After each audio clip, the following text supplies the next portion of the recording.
Ladies and gentlemen of the Pittverse, may I introduce my grandmother and veteran volunteer at the Smithsonian, Anita Kurland. Thank you. Of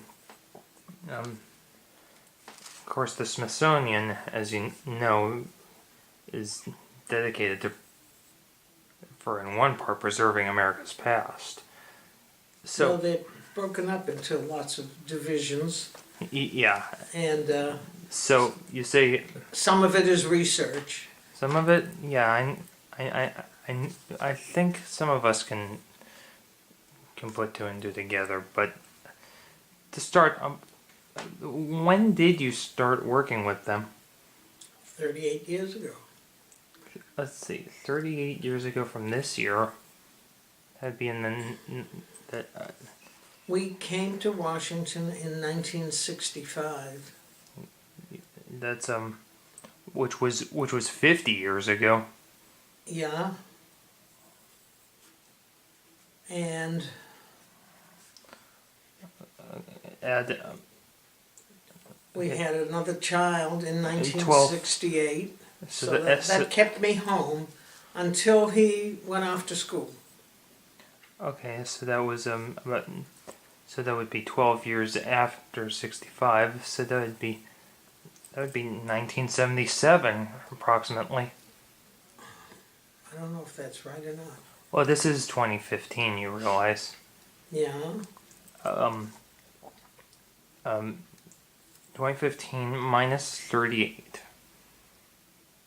If you subtract, it's Is how much? that. No doubt about it. 1977.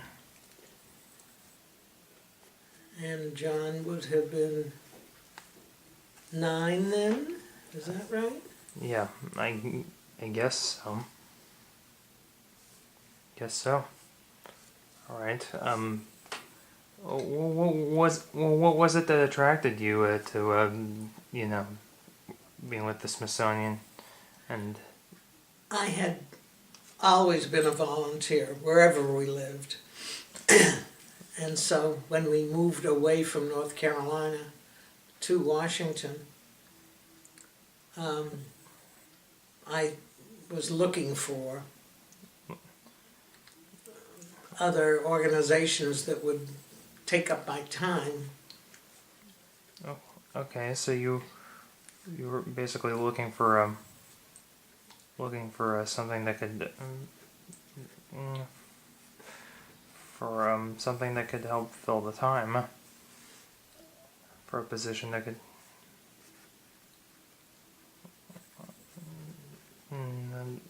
that could help. It seemed like a great institution to begin to volunteer for them. And I was right. It is a great institution. I started there at the Air and Space Museum, Well, and I was there for 27 years. yeah, So I learned a lot. and then add 11 more years to that, and that's your total. Well, after I left Air and Space, I went to American History, and they were about to take on a project of modernization, and they were going to close the museum, which they did. Temporarily. So, well, it was closed for about 2 years, so I went to the Museum of Natural History next door Oh, and filled in there for a couple of years until American History reopened, at which point I went back to it. okay. Occasionally, these projects take a lot longer than they expect. I can imagine. Well, remind me again what your exact job position is, and what kind of responsibilities does that come with? Being a volunteer, volunteer at the visitor center. Mainly, you commit yourself to 1 day a week, Well, same time, same station, and they come to depend upon you so that they're not looking for substitutes because you decided to go to the theater that afternoon or something. okay. And Wednesday afternoon has been my traditional slot on the volunteer schedule. Okay. Okay. So so that, yeah. So people tend to depend on you. Yeah, there's only 1 day a year that they close, which is Christmas Day. And so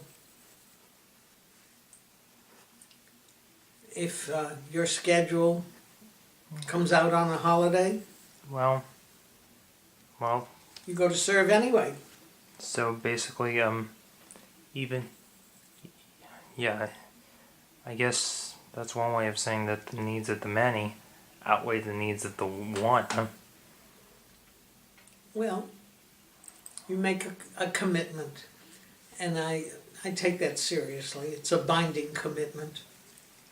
So if they're depending upon me to show up, I do. Like yesterday when I served at the at American History, and we ran into you that day. there were no other volunteers at my desk to share our responsibility. I was there by myself. Okay. Just out of curiosity, what are your personal favorite branches of the Smithsonian? It's a fantastic institution. I mean, And- your favorite, you know, your personal favorite museums. I mean, Well, it's hard to say. well, you Because- don't have to. You can pick more than one, obviously. I went into air and space not knowing anything about Okay. the aeronautics industry, And space. and came away having learned a great deal. Okay. When I went into American history, obviously I was picking up on all kinds of information that were new to me. Yeah, including some pieces that were historically significant for other reasons than the one. So Many people have come to look for new, recent additions to the collection. about those additions or artifacts, are there any Are there any ones you can recommend for those who would be reading this or watching this interview? There are certain highlights. The red shoes that The ruby slippers. that Judy Garland wore. Ruby slippers from Wizard of Oz. The Wizard of Oz. And actually- people still keep asking to go see that. From I'm just jotting them down. From And Wizard of Oz. people are very affectionate toward the American flag, which flew over Fort McHenry Yeah, the and was the inspiration for our national anthem. I know, the Star Spangled Banner. Yeah. Yeah, in fact. And they come in with, all kinds of mistaken ideas too. I mean, they come in, for instance, asking for the Betsy Ross flag, thinking that that's the one that flew over Fort McHenry. It isn't. No. It was a separate war, The whole different. separate flag. Yeah, I know, but the American flag from The War of 1812. From the War of 1812. Any And there were actually more than one pair of shoes that I know that was worn by Judy Garland. there were probably 5 or 6 pair And that were worn during the filming. yeah, I know, and And I know I've heard of how much they've been auctioned. Some of them have been auctioned for. I don't know about that. You know, there was one actually created for the film's 50th anniversary in 1989, and they were valued at $3 million because they were made with real rubies. I never heard that before. Made by the House of Harry Winston. And I know one artifact from the Air and Space Museum that would get everybody's attention as soon as they're finished restoring it. The Starship Enterprise from Star Trek, the original series. Oh. The 11-foot shooting model of filming model. Yeah. Well, one of the artifacts from the Air and Space days was the plane called the Enola Gay. Well, You know about that? That was the one that dropped off those two bombs on Japan. And when they built the annex out near Dulles Airport, Yeah, they moved the plane from downtown DC out to the annex. and And it's close enough to the public so that some person who has no sense of propriety was on the walkway, the balcony closest to the plane, and he damaged it. Oops. But this is a weird situation. People Well, want to have little souvenirs for themselves, well, and unfortunately, they touch things that they shouldn't touch, yeah. and they used to take off the handles off the cold and warm water faucets in the bathroom so that they could have a tangible souvenir. Oh man. And the elevators had little fixtures that had like teardrops, crystal teardrops hanging. Oh, and they were stolen. And they were stolen too. Well, fortunately, I can say in the case of the Enterprise fortunately that sucker was so tightly under security that, I mean, no one was able to get near it. Not even a determined visitor will do all kinds of horrible things. Well, no, but that one was under such heavy security that no one that basically it would be impossible to steal that Well, thing.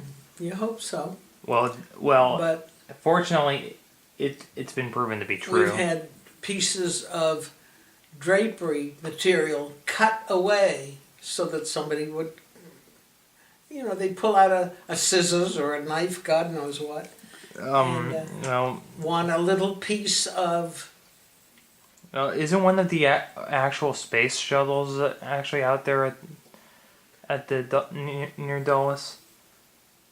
The space shuttles, yeah, they're out there. The space shuttles, including Discovery. The Space Shuttle Discovery. I mean, that one was that one's the longest serving one, The longest serving space shuttle? Yes.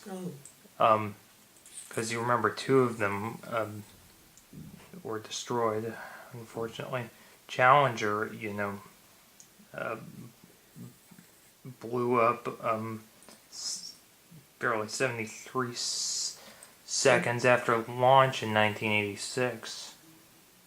One was destroyed on re-entry. That was the very first one built. Whole crew was. That was the very first one built. Columbia. But there was a prototype actually created which never actually made it into space, but it was tested just to make sure that the thing could actually fly. It was originally to be called the Constellation, I think. But the fans of Star Trek petitioned them, and when it finally was ready for trial runs, it was christened the Enterprise. Yeah, so any artifacts of those varieties that are of personal interest to you? Of the spaceships? Or of any of the things you've seen in either one of those places? Well, it's awesome to behold. I mean... well, if you could just pick one or two that...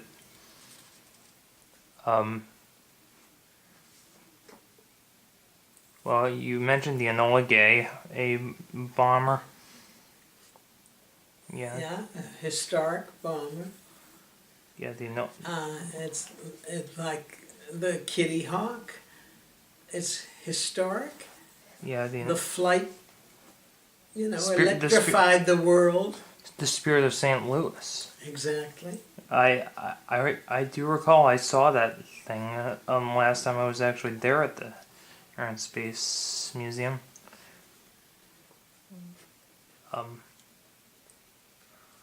That's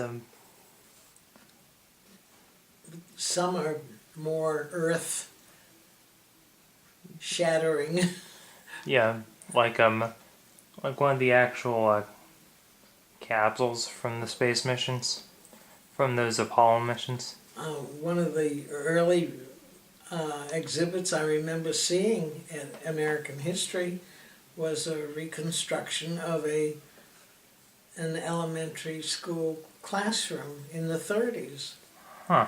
And it was exactly like the classroom I sat in my early school years. So, what kind of visitors usually what kinds of visitors usually are there at the museums? people who have come for the first time. First time Visitors from far away. Okay, first time. And they have a lot of preconceived notions about what the Smithsonian is all about. It's referred to as the nation's attic. Have you ever heard of that expression? And no. The idea is that everything, sooner or later, comes to the Smithsonian. I wouldn't be one to doubt that, I'm afraid. Yeah. Our way. But the fact is that only about 2% of their entire collection is on view. Well, okay, so there are warehouses of material that exactly. still has yet to be presented or whatever. Right. About while you were volunteering, who was the most interesting person you met? Well, could it be anyone? It could be someone famous or someone not. Well,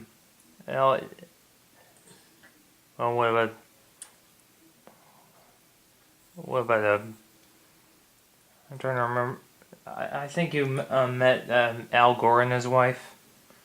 Well, that was a different situation because I was a volunteer at the White House. Visitor Center. During the time that the Gores were he was the vice president. So around during the Clinton administration. Okay. Would you say that those two were the most interesting people you met? Well, all kinds of people are interesting for one reason or another. Well, I guess I can put them I guess I'll put them down because well, they're certainly the ones that would resonate most with our readers. They're fans of Hollywood. Yeah. They're fans of television. They're. Would Did you ever get a visit from like people like someone like let's say William Shatner, for instance, I've never met him. I'm sure he's been in and out of the place several times. or the late Leonard Nimoy, who was also on Star Trek. Yeah, I don't remember hearing about his appearance there. Yeah, well, they were there in 1991 for the Star Trek. Excuse me. The Star Trek franchise's 25th anniversary, Mm-hmm. which unfortunately, that year in October, the creator of the franchise, Gene Roddenberry, died of a massive heart attack. Oh, And the sixth and final film to feature the original cast was dedicated to him. Oh, wait a minute. I think I know who would fit the bill for the most interesting person you met. Even though she's no longer around, was Phyllis Diller. Yeah, she was, yeah, she was, I mean, she was so, yeah, when she appeared on an episode of The Muppet Show, Kermit's referred to as a lady so wonderfully nutty, she makes even the great Gonzo seem like Sir Laurence Olivier. she left her personal collection of jokes that she told on television to the Smithsonian. Had a whole card file on her. Wow, that's quite a dedication. I'm on to almost well, to two of the to among the last questions. Has technology changed visitors' experiences? Advances in technology. Oh, I'm sure. It's And in what ways can you think a of? reflection of the times, though. They're always. Reflection of the times. I guess that's the times. Yeah, the times they are a changing. Indeed. And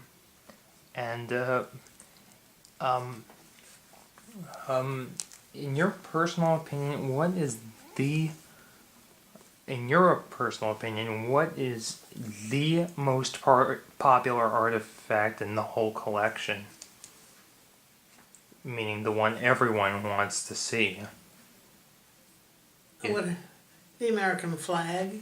The Fort McHenry The Fort flag. McHenry flag. The Fort from the War of 1812. The Fort McHenry U.S. flag.